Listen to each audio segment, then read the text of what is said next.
لو سيرفيس سانيتير ناسيونال. لماذا هذه الخدمة الصحية الوطنية؟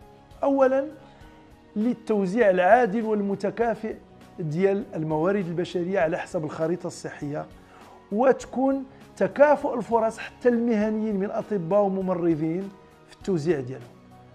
لماذا كذلك؟ لأنه يكتسبوا اكتساب واحد الخبرة ميدانية ديال سنتين ديال الخدمة الصحية. الحقيقة التوضيح، أولا أن هذا مسودة مشروع في نقاش، وغادي ناخذ وقتنا وغادي نناقشوا مع جميع الفرقاء الاجتماعيين بما فيهم الطلبة الداخليون والمقيمون.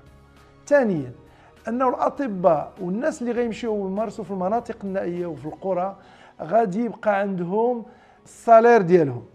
الطبيب العام سيتقاضى أجرة الطبيب العام، الطبيب المختص سيتقاضى أجرة الطبيب المختص، ما غادي ينقص ليها طفرا.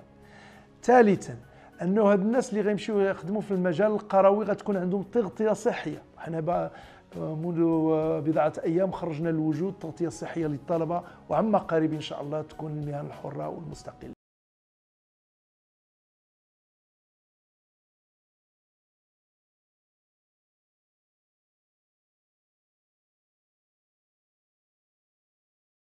مناصب مالية أكبر للولوج إلى الإقامة، ونشجعوا هاد الأطباء أنه يدوزوا، من حقهم أنه يدوزوا الولوج للإقامة.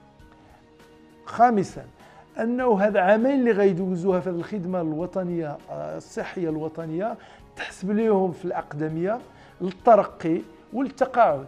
وأخيرا هاد الأطباء اللي غيخدموا عامين في الأخير من حقهم إما غادي يخدموا الرسوم في البريفي، وإما يدوزوا أي مباراة في القطاع العمومي أو القطاع الخاص.